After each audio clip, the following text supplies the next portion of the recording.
Assalamu alaikum. I am Akib Randhawa, lecturer at Time Institute Multan. Previous lecture in Dietetics 2, I deliver about therapeutic diets. In further, we study about ketogenic diet. Ketogenic diet होती क्या सबसे पहले ketogenic diet में होता ये है कि हमारी जो डाइट है हम उससे कार्ब कट कर देते हैं, तो हम हाई फैट डाइट यूज़ करते हैं, हाई प्रोटीन डाइट यूज़ करते हैं। ये मोस्टली जिनको सीजर या एपिलेप्सी के इश्यूज होते हैं उनमें ज़्यादा यूज़ होती है, और इवन आजकल ये यूज़ हो रही है डायबिटिक को कंट्रोल करने के लिए एज वेल, ये ओवरवेट कंट्रोल करने के लिए भी यूज़ हो रही है। कीटोसिस है क्या? Ketosis basically rise level of the blood glucose, rise level of the ketone bodies. इसमें होता क्या है कि कीटोन बॉडीज है, कीटोन वो बॉडी में इंक्रीज हो जाते हैं।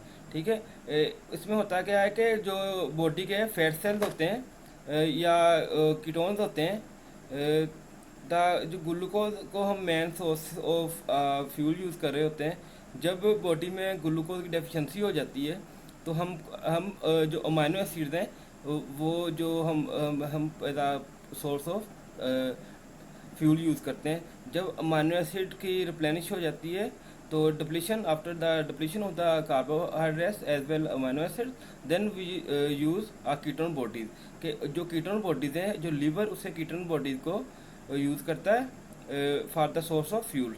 ठीक है, तो ये इसका जो मेन कीटोन यूज़ हो रहे हैं वो 3 किस्म के कीटोन हैं जो कि मेन यूज़ होते हैं। इसमें BHB है, बीटा क्या वो क्या है, बीटा हाइड्रोक्सी ब्यूटारेट। ये कीटोन एक टाइप का कीटोन है जो कि यूज़ होता है कीटोसिस में।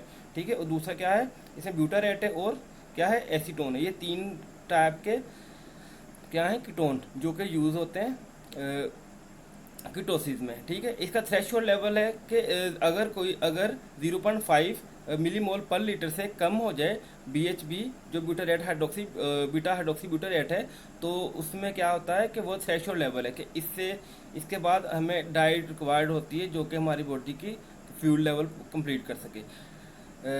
तो प्रिंसिपल ऑफ डाइट में ये है कि इसमें हम लो कार्ब यूज़ करते हैं, हाई प्रोटीन यूज़ करते हैं एज वेल हाई फैट।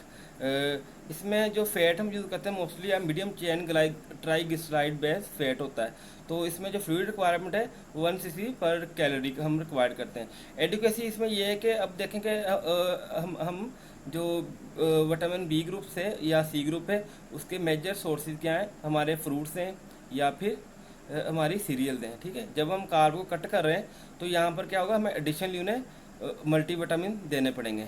ठीक है, तो ऊपर से ये है कि हमें इस टाइप की डाइट कंट्रोल करने के स्ट्रिक्टली हमें सुपरविजन रिक्वायर्ड होगी। ठीक है, हमें पता होना चाहिए कि इनका थ्रेशोल्ड लेवल बॉडी का आ गया है तो हमने किस तरह इसे मैनेज करना है, हमने इसे किस तरह डाइट देनी है कि जो जिससे इसका फ्यूल रिक्वायरमेंट पूरा हो सके।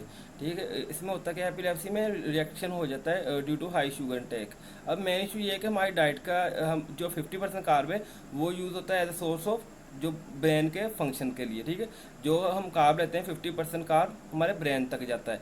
तो वो इसमें क्या होता है कि जो कीटोन बॉडीज होती हैं वो as an source of use होती हैं। ठीक है, वो उसमें फर्दर वो जो हमने ऑलरेडी लास्ट लेक्चर पढ़ा था क्या था वो, ट्रांसएमिनेशन में तो प्रोटीन था, जब ब्रेकडाउन होता उसमें था ग्लूकोन्यूजेंसिन क्या था, formation of the carb glucose from non carbohydrate sources.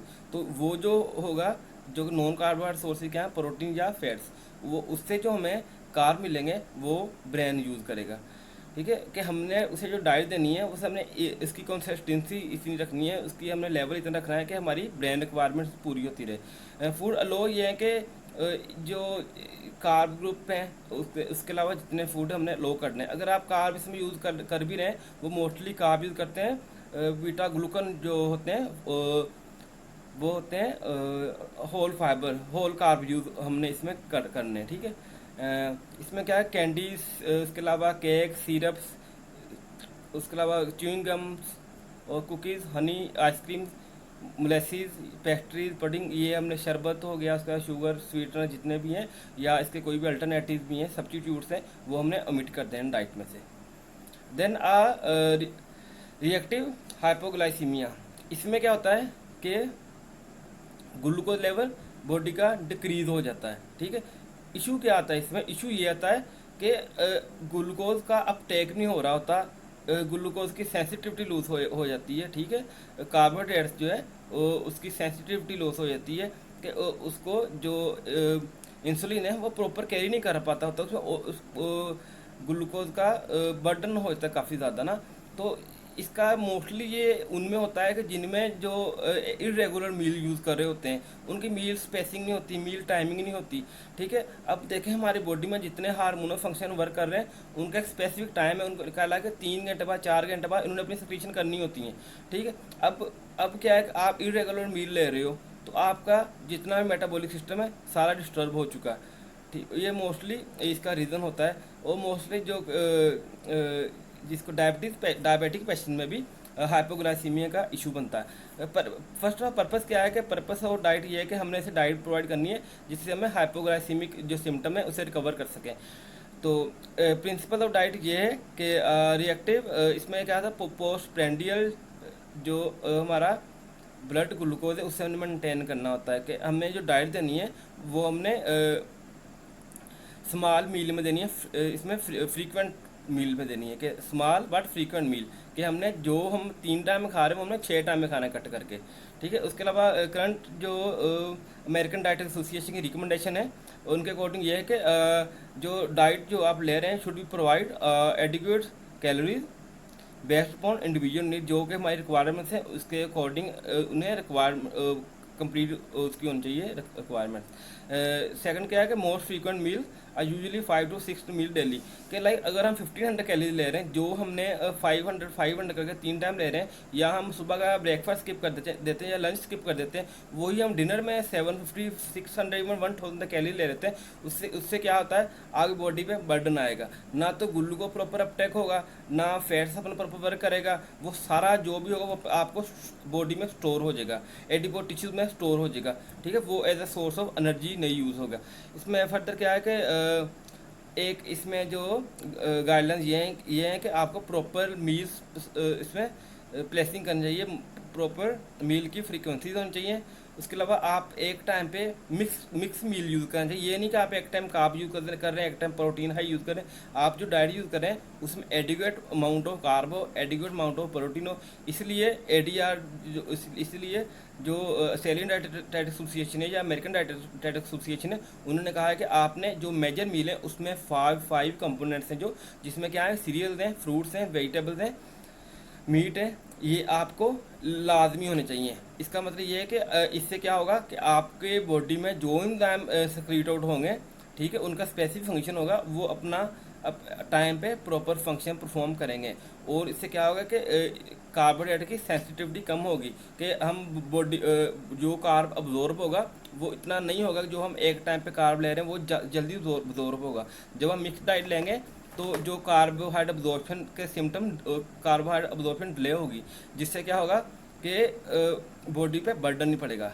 Next क्या है कि हमने जो इसमें वो कार्ब लेने जो कि रेगुलेट कर सके जो हमारा कार्बोहाइड्रेट इनटेक हो। उसमें क्या है कि हमें होल कार्ब लेने हैं, रिफाइन से अवॉइड करना है, और इसमें बीटा ग्लूकन बेस लेने हैं, इसे ओलिगोसक्राइड या फिर जो हम पॉलीसक्राइड लेने होल लेने। एडुकेसी इसमें यह है कि आपको मिनिमम 1500 कैलोरी पर डे लेनी चाहिए to ensure a adequate intake of nutrient in a low diet intake. इसमें उसके अलावा आपको जितने भी विटामिन या मिनरल मिल रहे हैं, specially vitamin b group, thiamine हो गया, नायसिन हो गया, ये इसका मेजर सोर्सेज कौन से हैं, ये इसके सीरियल्स हैं।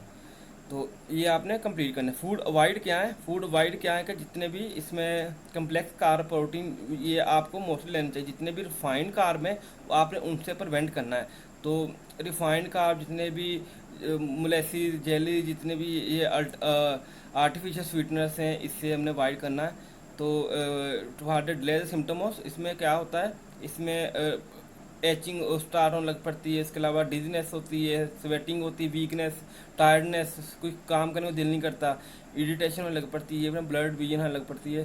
तो हमने इसमें जो डाइट देनी है, इसमें वो डाइट देनी है जिसमें एडिक्वेट अमाउंट ऑफ न्यूट्रिएंट्स हो, एडिक्वेट अमाउंट ऑफ कैलोरीज हो, और हम उसका सोर्स क्या हो, होल हो। फूड टू वाइड तो नो है, सिर्फ हमने इसमें वाइड क्या करना है, रिफाइंड कार्ब और जितने भी उसके अल्टरनेटिव हैं। देन इसका मील प्लान तो इसका यही होगा कि ब्रेकफास्ट लंच और डिनर में हमने इसे होल पे रखना है। ये तो अमेरिकन डाइटेटरी एसोसिएशन का है, उन्हीं का मैनुअल्स है, लेकिन जब हम अपना डिज़ाइन करेंगे वो हम अपने कन्वेंशनल फूड के अकॉर्डिंग करेंगे। Then sodium control diet, sodium control diet सिर्फ हाइपरटेंशन में सोडियम कंट्रोल डाइट नहीं करते, डिफरेंट किस्म के डिजीज़ हैं जिसमें सोडियम कंट्रोल डाइट करते हैं। इवन हाइपरग्लाइसीमिया में कंट्रोल करते हैं, डायबिटीज़ पेशेंट में सोडियम रिस्ट्रिक्शन करते हैं, वो सीकेडी के डिफरेंट स्टेजेस हैं उसमें सोडियम कंट्रोल करते हैं। तो इसमें ये है कि पर्पज़ क्या है, the purpose of a diet is ensure that to reduce the hypertension and promote the loss of excess fluid in like excess fluid होगा वो एडिमा काज करेगा, अस्काइटिस काज करेगा। ठीक है, हमने क्या करना है कि उसका इलेक्ट्रोलाइट जो बैलेंस रखना है। जब इलेक्ट्रोलाइट बैलेंस रखेंगे उसमें अस्कीमिया और उसे सॉरी एडिमा और अस्काइटिस इसके कॉन्सिक्वेंसेस कम होंगे। ठीक है, अल्टरनेटिवली क्या होगा, जो ज्वाइंट स्वेलिंग होगी इन दी ड्यू टू द एडिमा और स्काइटिस वो डिक्रीज़ हो जाएंगी। जब उसके सिम्टम डिक्रीज़ होंगे, जब उसकी जो बायोकेमिकल प्रोफाइल है वो इम्प्रूव होगी, तो अल्टरनेटिवली क्या होगा, इसके जो एडिमा और जो स्काइटिस हैं इसके सिम्टम्स भी रिकवर होंगे। इसका सेकंड पर्पज़ क्या है कि हमने जो डाइट देनी है वो उससे जो हाइपरटेंशन को वो कंट्रोल कर सके। ठीक है, उसके अलावा इसमें इशू ये होता है कि अगर हाइपरटेंशन सिर्फ आगे ब्लड प्रेशर राइज नहीं करेगी, वो आपके जितने बाकी ऑर्गन हैं उनके ऊपर अटैक करेगी। वो लिवर पे अटैक करेगी, लिवर का कार्सिनोमा काज कर देगी। वो किडनी पे अटैक करेगी। ठीक है, किडनी का वर्क लोड ज़्यादा कर देगी, will lead to a kidney failure, उसमें किडनी फेलियर हो जाएगा। किडनी बियर नहीं करेगी कि जितना उसके अंदर इलेक्ट्रोलाइट्स आ रहे हैं वाश आउट होने के लिए। ठीक है, वो उसकी नहीं इतनी कैपेसिटी होती जिसकी वजह से किडनी डिजीज़ होगी।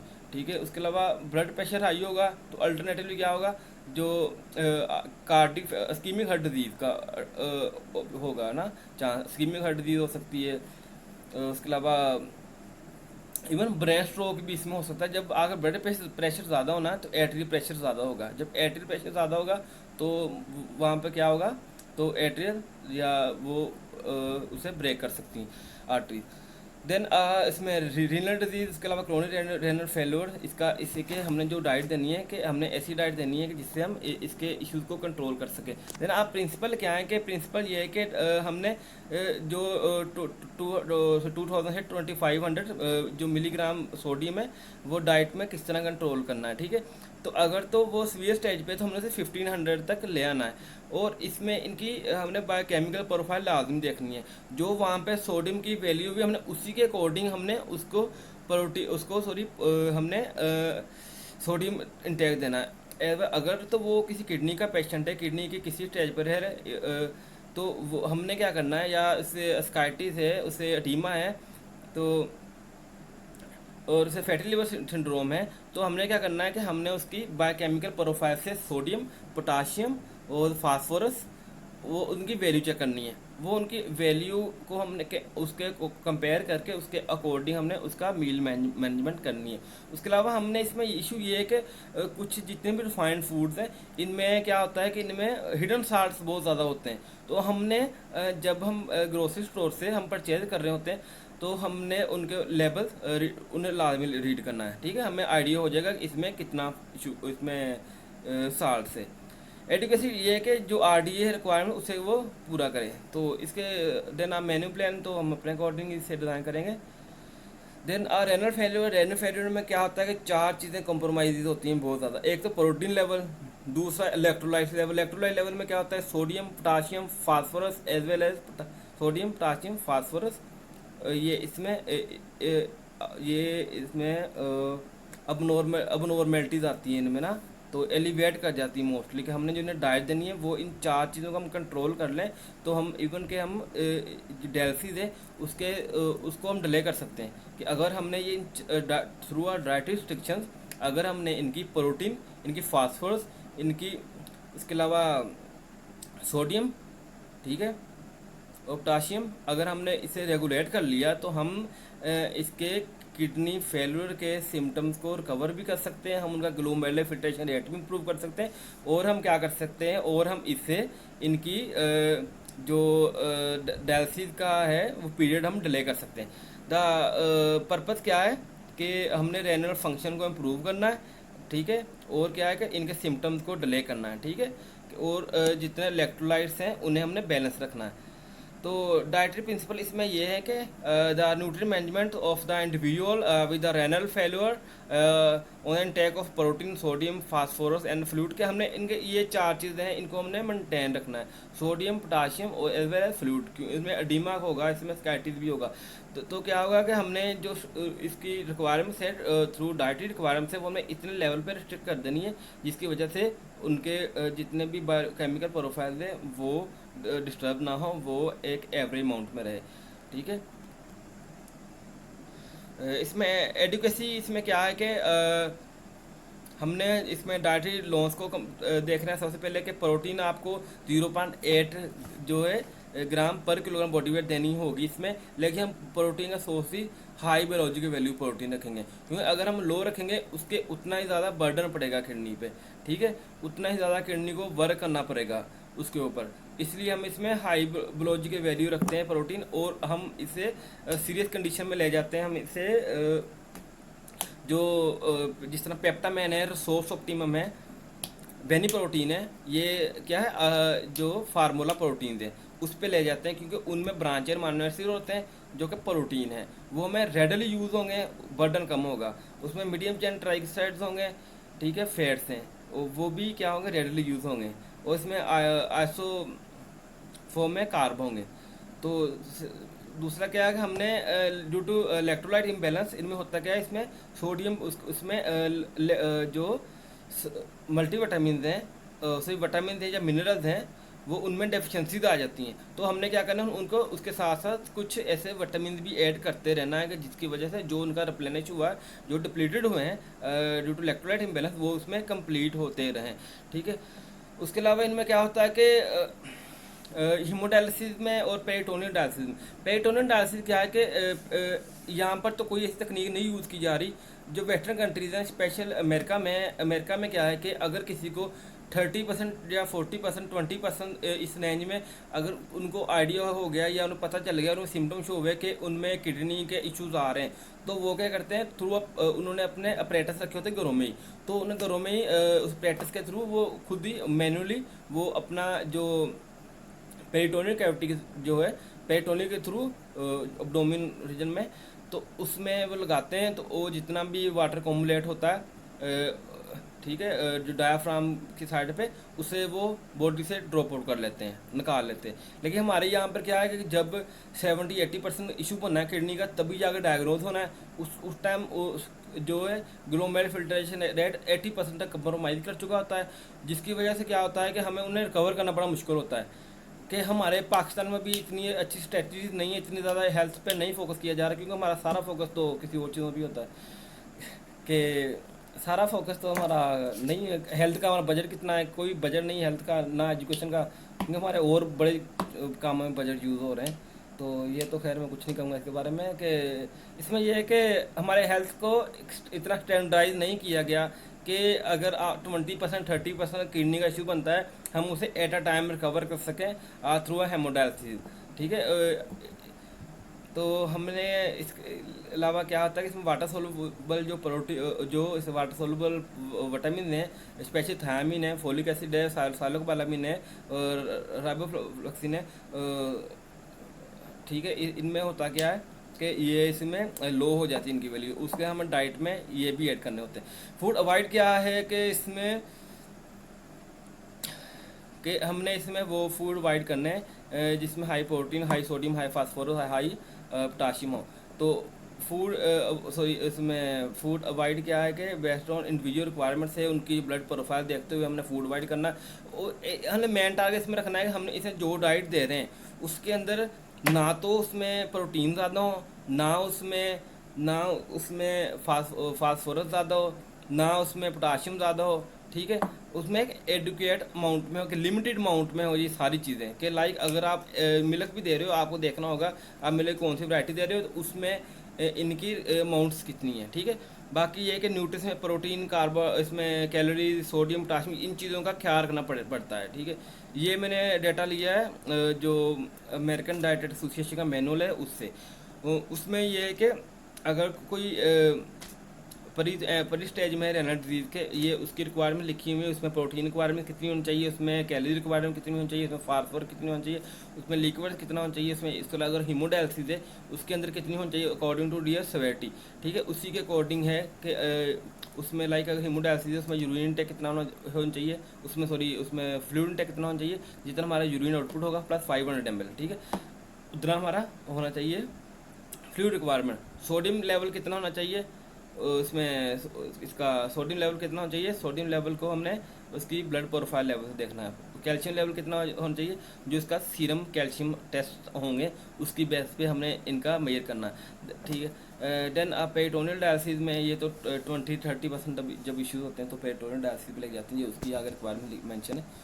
Then further is food choices. Food choices जो ऑलरेडी मैंने आपको बता दिया कि इसमें हमें वही प्रोटीन, वही इसमें सोर्सी डाइट यूज़ करने जिसमें सोडियम, पोटाशियम, फास्फोरस और प्रोटीन एक लिमिटेड अमाउंट में। ये चीज़ माइंड में रख लें, जब भी किडनी का इश्यूज आना है तो प्रोटीन, फास्फोरस, सोडियम, पोटाशियम और इसमें फ्लूइड लेवल है, इलेक्ट्रोलाइट्स लेवल, वो इम्बेलेंस होना है। ठीक है, हमने उसको रिकवर करना है किसी भी तरीके से। वो इसका स्पेशल वे यही है कि जो आप डाइट दे रहे हैं उसमें इन सब चीज़ों की अमाउंट लिमिटेड हो। ये ना हो कि आप उसके लिए जो आप फूड दे रहे हैं तो उसमें प्रोटीन तो कम हो लेकिन उसमें फास्फोरस ज़्यादा हो, उसमें पोटाशियम तो कम हो उसमें फास्फोरस ज़्यादा हो। तो हमने वो देना है कि जिसमें एक मॉडरेट अमाउंट हो इन सब की। Then average protein, sodium and phosphorus, ये रिकमेंडेड है। ठीक है, आप इसको फॉलो करके भी अपनी जो ईटिंग प्लान आपने डिज़ाइन करना वो कर सकते हैं कि आप कि जो आप पर कप यूज़ कर रहे हैं मिल्क का, उसमें अंदर कितनी सोडियम होगा, कितना फास्फोरस होगा, इसको हमने किस तरह मैनेज करना है। ये सारा प्रैक्टिकल का है, इससे हम ना डिटेल में ही करेंगे कभी मौका मिला तो। ये है कि अगर आप 2000 कैलोरीज उन्हें दे रहे हैं तो उसमें इनकी रेंजेस क्या होना चाहिए, कितने ग्राम प्रोटीन होना चाहिए, कितने ग्राम सोडियम होना चाहिए, कितने ग्राम फास्फोरस होना चाहिए और बाकी जो मिसलेनियस कंपाउंड है कितना होना चाहिए। देन इसका ईटिंग प्लान तो हम अभी सही तो adverse reactions to a food diet. ठीक है, ये क्या होता है कि कोई एग फ्री डाइट्स क्या है कि जिनमें एलर्जी होती है, एग कोई लोग नहीं एग खाते उनमें एलर्जीज आ जाती हैं। ठीक है, कुछ में क्या है एक्नी इश्यू बन जाते हैं खाने से, कुछ में क्या है स्किन एलर्जी काज हो जाती है, कुछ में क्या है माउथ में एक स्कार टाइप बन जाते हैं। ठीक है, तो हमने क्या करना है इसका प्रिंसिपल कि हमने डाइट को अवॉइड करनी है जिसमें एग हो। ठीक है, एग उसके अलावा एग कंटेनिंग कोई भी फूड दो। इसके लिए ये है कि हमने जो भी मार्केट से स्टोर से हम प्रोडक्ट ले रहे हैं हमें देखना है कि उसके अंदर इंग्रेडिएंट्स में एग है कि नहीं है। ठीक है, तो हमने उसे नहीं लेना इसमें जिनको ये सवियर इशू है। एडुकेशन यही है कि एग फ्री डाइट को आरडी रिक्वायरमेंट्स पूरी करनी चाहिए। तो इसमें मिल्क है, मिल्क ग्रुप में क्या है कि एग नोक आपने नहीं लेना। एग नोक क्या है कि एग नोक मोस्टली देते हैं जो कि बेड रिटर्न पेशेंट्स होते हैं उनमें एग नोक का ये है कि उसके अलावा ये हाईली न्यूट्रिशियस है एग नोक। एग नोक में क्या है कि एग को हम ब्लेंड करके डालते हैं मिल्क के अंदर। ठीक है, एग नोक बनता है, वो ब्लेंड राइट डाइट में ये एग नोक का बहुत रोल है। लेकिन जिसमें एलर्जी होगी एग के हम उससे अवॉइड करेंगे। मीट एंड मीट अल्टरनेटिव में क्या है कि जो एग मीट, जितनी भी एग मीट बेस्ड डिशेज़ हैं उससे हमने अवॉइड करना है। ठीक है, ब्रेड और सीरियल पास्ता में क्या कुछ ऐसे डिशेज़ हैं जिसमें एग यूज़ होता है, उसे नहीं अवॉइड करना। उसके अलावा सीरियल में जैसे बिस्किट्स हैं, कुछ कन्फेक्शनरी प्रोडक्ट्स हैं, उससे हमने एग से अवॉइड करना है। उसमें क्या मतलब कोई भी चीज़ है जिसमें एग यूज़ हो रहा है वो हमने उस नहीं लेनी। देन फूड टू अवॉइड यही है कि एल्ब्यूमन एक एग बेस्ड प्रोटीन है वो नहीं लेनी। एग योग ड्राइड एग नहीं लेना। एग पाउडर फॉर्म मिलता है वो नहीं लेना जो कि केक बेकिंग में यूज़ होता है। उसके अलावा एग के जितने सब्स्टिट्यूट्स हैं, लेविटिन है उसमें ग्लोबिन हैं। ठीक है ना, ये सब्स्टिट्यूट्स हैं जो कि यूज़ हो रहे हैं वेस्टर्न कंट्रीज़ में। लाइजोजाइम है यूज इन यूरोप। और इस मायोनीज़ में एक कंपाउंड है मायोनीज़ का कि अगर आप मायोनीज़ लेनी भी है वो एग फ्री मायोनीज़ लेनी है। देन ग्लूटेन फ्री, ग्लूटेन क्या है कि ग्लूटेन एक टाइप ऑफ प्रोटीन है। ग्लूटेन ग्लाइडिन उनमें ग्लूटेन टॉलरेंस हो जाता है तो मोस्टली इंटेरोपैथी क्या है कि कोई भी disease which related to GIT issues cause होते हैं, जिसकी वजह से diarrhoea, excessive diarrhoea which lead to chronic diarrhoea form में चला जाता है। पर्पस क्या है कि हमने डाइट से फ्री करना है ग्लूटन। ग्लूटन होता किन चीज़ों में है, ठीक है, उसमें 4-5 चीज़ें मेन, वीट, राय, बार्ले, ओट, ये 4 चीज़ें हमने ओमिट करनी है कि जिसे ग्लूटेन इंटॉलरेंस है, इन्हें हमें ये चीज़ें नहीं देनी। और उसके जितने भी सब्स्टिट्यूट्स हैं जिनमें ये चीज़ें होती हैं नहीं दें, जिस तरह माल्ट है, माल्ट हम बार्ले से प्रोड्यूस करते हैं, माल्ट को हम बार्ले से रहते हैं, हमने माल्ट नहीं अवॉइड करनी है, ठीक है। लाइक किसी भी प्रोडक्ट्स में इनका फ्लोर यूज़ हो रहा है, हमने वो नहीं रहना। क्या, वीट, राय, ओट, बार्ले, ये 4 चीज़ें हैं। ग्लूटेन फ्री का जब कहीं भी नाम आ गया, आपको ये 4 चीज़ें माइंड में रखनी है, राय, ओट, बार्ले एंड वीट, ठीक है। इससे हमने अवॉइड करना है, क्योंकि इसका कोई इलाज नहीं है, ठीक है। इसमें क्या है कि इससे हमने रिस्ट्रिक्शन नहीं करनी है। उसके अलावा कुछ मल्टीफायर्स होते हैं, कुछ थिकनिंग एजेंट्स होते हैं जो कि ग्लूटेन बेस होते हैं, कि हमने उससे भी अवॉइड करना है, ठीक है। स्टेबलाइजर्स हैं कुछ। तो उसके अलावा क्या है कि कुछ gluten is sometime use as additive in medicine, कुछ मेडिसिन में यूज हो रहा है एज एन एडिटिव, ठीक है। हमने उन मेडिसिन से भी अवॉइड करना है। तो अब वो इवन के मार्केट में ग्लूटेन फ्री मेडिसिन आती हैं जिसमें ये एक्ट एज एन ग्लूटेन है, एक एडिटिव के तौर पे यूज़ होता है। Then further milk free diet. Milk free diet क्या है कि जिसको एलर्जी होती है मिल्क से, लैक्टोज इंटॉलरेंस इसकी एग्जांपल है। कुछ को काव मिल्क से एलर्जी है, उससे उनमें excessive diarrhoea, vomiting, abdominal pain, itching, sorry, जो मसल स्पासम इश्यूज आने लग पड़ते हैं इनमें बहुत ज़्यादा, उनमें बहुत वीकनेस हो जाती है, इनमें सडन वेट रिड्यूस होता है। तो वो डायरिया तो बहुत एक्सेसिव लेवल पे होता है, तो उनमें बाद में बड़े इश्यूज आते हैं, उनकी इंटेस्टाइनल इश्यूज बड़े आ जाते हैं। तो प्रिंसिपल क्या है कि हमें डाइट को फ्री करना है लैक्टोज से।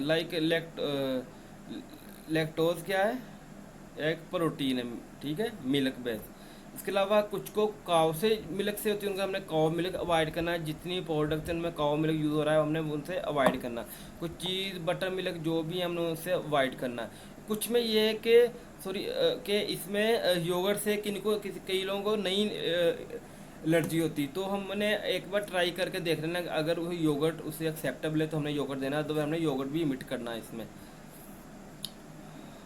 Then lactose intolerance. Lactose intolerance का ऑलरेडी हमने पढ़ा है कि लैक्टोज इंटॉलरेंस में ये यही कि काओ काओ प्रोटीन बेस है, और दूसरा लैक्टोज इंटॉलरेंस में यही है कि लैक्टेज कि हमारी बॉडी में लैक्टेज एंजाइम नहीं होता जो कि लैक्टोज को डाइजेस्ट कर सके। इसलिए हमने जितनी भी डेयरी प्रोडक्ट्स हैं हमने उनसे अवॉइड करना है, ठीक है। और प्रिंसिपल क्या है कि एक तो वो RDA कंप्लीट करें, उसके अलावा the lactose control diet is a house diet that eliminate the lactose containing foods as well as beverage, कि हमने टोटल लैक्टोज से अवॉइड करना है इसमें। ओके, अल्लाह हाफिज़। In next lecture we study about MNTs of different disease. Okay, Allah.